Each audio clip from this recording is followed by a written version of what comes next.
Hey folks! This year marks the 100th anniversary of the discovery of the tomb of Tutankhamun by Howard Carter in November of 1922. I'm celebrating that with a list of 7 masterpieces that, in my opinion, define ancient Egyptian art through the ages. There's no shortage of reasons to be fascinated by the ancient Egyptians. They had anthropomorphic gods. They built on a scale that still boggles the mind to this day. They loved life so much that they went through immeasurable lengths to try to ensure its continuation after death.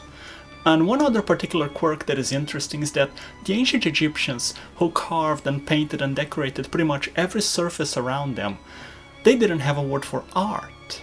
And they certainly didn't regard art as we do it. And if that sounds strange, they also didn't have a word for religion, and yet nearly every aspect of their lives was permeated by worship and superstition and the supernatural. And for them, those concepts, art and religion, they were intertwined, because what we consider art from ancient Egypt, they considered to be magical. Art for them had a supernatural purpose beyond being just pretty to look at. They were truly fascinating people, and nothing of that was a passing fad, as our first work of art will show, these trends lasted for thousands of years, from the very beginning to the bitter end.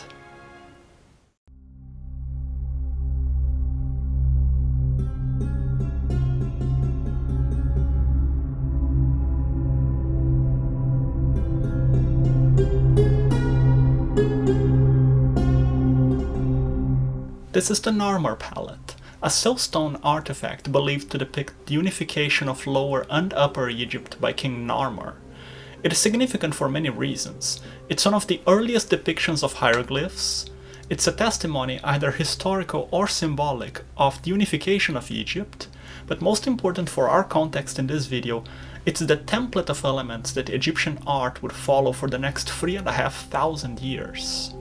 If you look at this side of the palette, Egyptian art was hierarchical, that is, the bigger the figure, the more important it was. And here we have front and center King Narmer, the biggest dude around, depicted smiting his enemy. This smiting motif would also become standard and be used by pretty much every pharaoh after Narmer, even those who didn't fight any wars. On the other side, we see that same concept of size hierarchy again, with Narmer as the tallest person in a procession, with what may be priests coming second, and the standard bearers clearly less important than them. Ash, what are you doing? We also have animals with anthropomorphized features, such as the bovines here, mixed with human and animal facial characteristics. And down here, a bull destroying a wall, trampling over an enemy. The bull representing the king, another theme that would be consistent for the rest of ancient Egyptian history. If we look at Narmer again, he's wearing the bull's tail that pharaohs and many male gods would be depicted wearing from then on. Animals would play extensive roles in Egyptian art. And here we have these beasts with fantastical long necks, and fierce as they were tamed by the will of man. Their necks forming a mortar where pigments would be ground to make makeup, because everybody wore makeup back then. And finally, Egyptian depicted scenes most often in distinct registers, that is, in levels, and that's what we see here. Each of the scenes is taking place on its own level. All these features would be seen on everything from commoners' tombs to papyrus to the walls of the great temples. From an artistic perspective, this was the original artwork that everybody else copied elements from them onwards.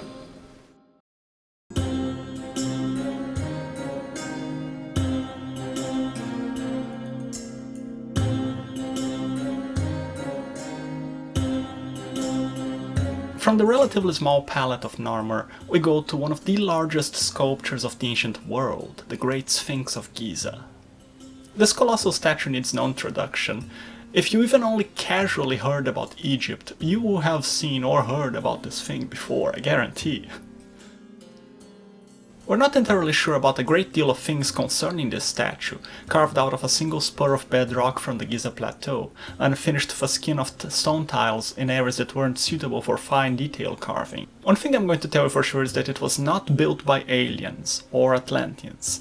Sorry to disappoint you, it was just Egyptians who carved it out of the living rock some 4,500 years ago. It was most likely made for the pharaoh Kafre. There's plenty of evidence to suggest that, but that's still somewhat hotly debated.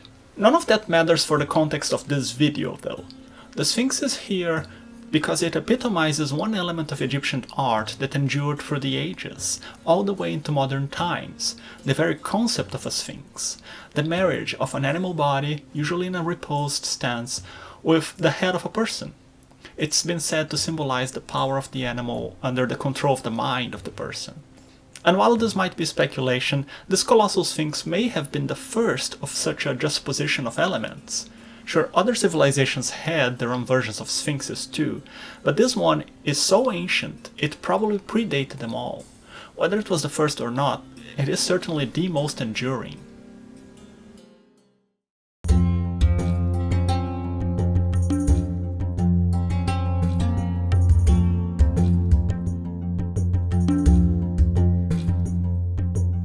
Not too far away from the Great Sphinx in ancient times, you would have found the enthroned statues of Kafre, all 23 of them. This one at the Egyptian Museum in Cairo is made of a type of diorite, an extremely hard rock that was polished to such high degree that a beautiful variation of color within the rock can be seen, and it casts a green hue in the black background. Both green and black colors were very important and they were associated with resurrection in the afterlife. These days we think black is a negative color, black was a positive color for the ancient Egyptians.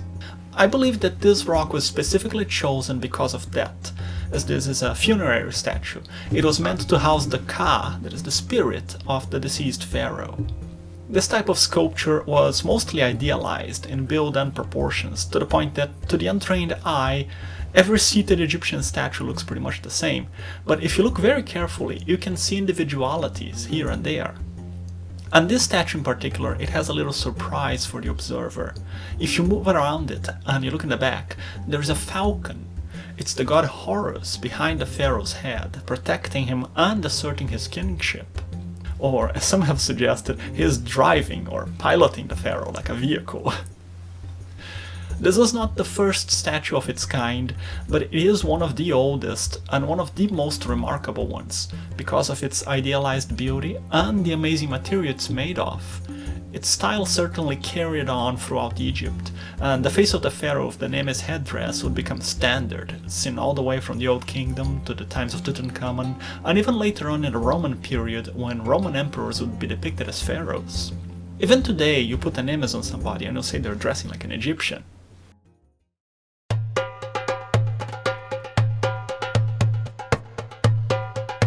This very tall and pointy hunk of rock is the obelisk of Senusret I. Obelisks had been a thing in Egypt for thousands of years. After the decline of the age of the pyramids, emphasis was given to building sun temples, which had obelisk-like structures used as part of rituals. But this one, as far as we know, is the first one to take monolithic obelisks to colossal heights. The obelisk is another quintessential Egyptian work of art. It's a slender four-sided pillar carved of a single block of stone, ending with a little pyramid at the top, usually adorned with hieroglyphs all over it. But there are plain ones too. They were associated with the worship of the sun god, and most often erected in pairs at the entrances of temples.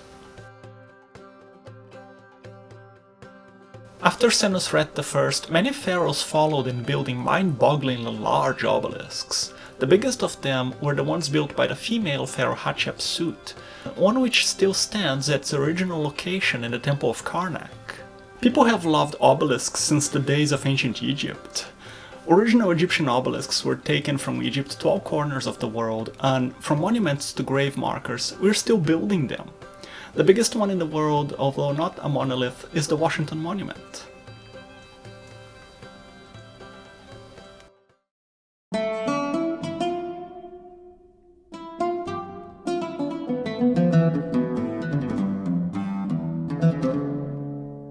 There are many fascinating writing systems in the world, ancient and modern, but quite frankly, from an artistic perspective, most are just scribbles and scratches when compared to the Egyptian hieroglyph.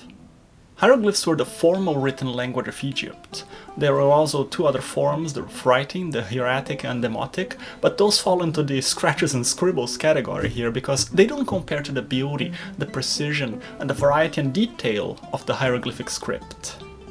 It's hard to tell how hieroglyphics came about.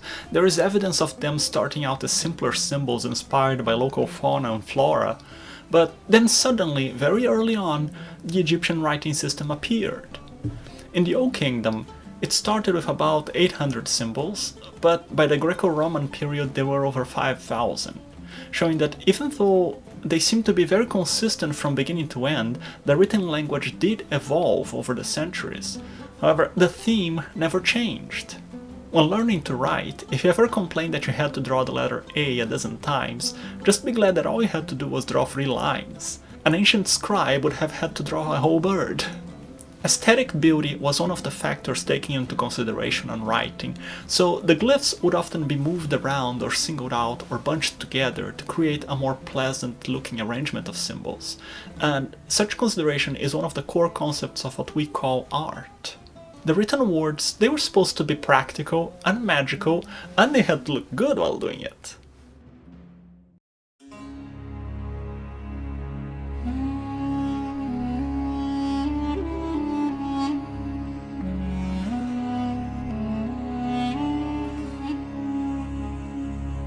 These things don't really need introduction, do they?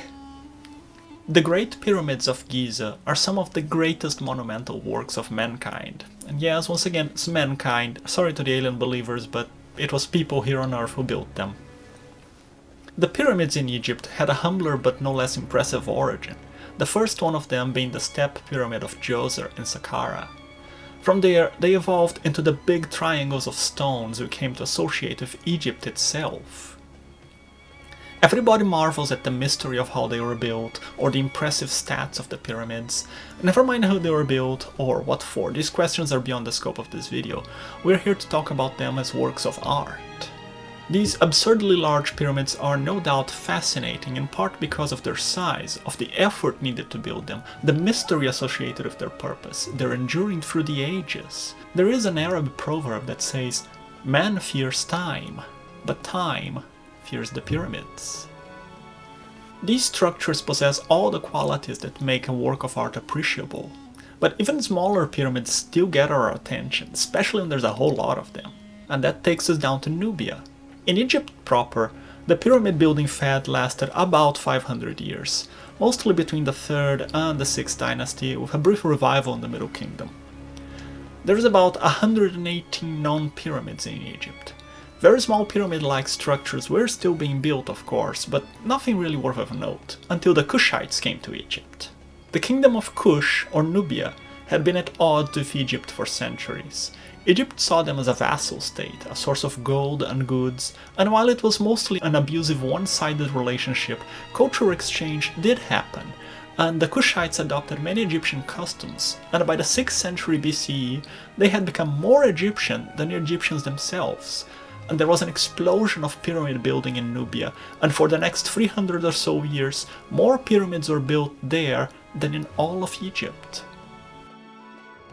Later visitors and invaders were no less marveled by these great monuments. This shape appeared more and more around the world through the centuries, from Rome to the back of the United States dollar bill. So this is why I think the pyramid is Egypt's greatest work of art. In its deceptive simplicity, these big-ass triangles absolutely mesmerize us to this day. They are aesthetically pleasing, they inspire emotions, and while their purpose might have varied over time, we're still building them. There is intrinsic beauty in their apparent simplicity.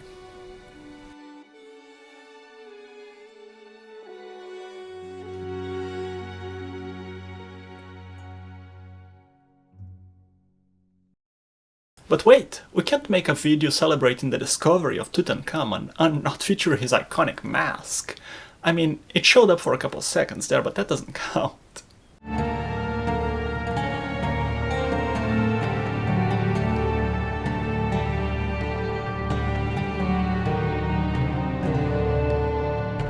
Of the over 5,000 artifacts that came out of Tutankhamun's tomb, without doubt the most well-known and most iconic of them all is his mortuary mask. In ancient times, it's technically nothing pivotal. It didn't start an enduring trend, it's just following a standard that was already established thousands of years before King Tut came about. And it was made to be buried with a pharaoh and never again be seen by mortal eyes. But in modern times, this thing has become literally the face of Egypt. It is everywhere, it is instantly recognizable. Part of its fame, of course, is because it's made of solid gold and inlaid with semi-precious stones, and knowing what we know of Tutankhamun from modern facial reconstruction, it is the epitome of idealized sculpture, giving our buck-toothed boy king a perfect face for the afterlife. From an artist's perspective, this mask is made with such gracefulness and almost effortless execution of the various techniques required to put it together that it indicates absolute mastery of the craft, as if making golden masks like this was a thing the Egyptians did just on a regular basis. And we do have evidence that they did, but unfortunately they have almost all been pillaged by grave robbers. But because of the political tumultuous times that Egypt was going through, Tutankhamun was erased from history after his death, and that probably helped his tomb survive pretty much intact, forgotten in the Valley of the Kings, and its discovery has given us a rare glimpse into the wealth of a royal burial from a time at the height of Egyptian civilization. So happy anniversary, King Tut! You've gone from being erased from history to becoming the most spoken of pharaoh of all times. Cheers!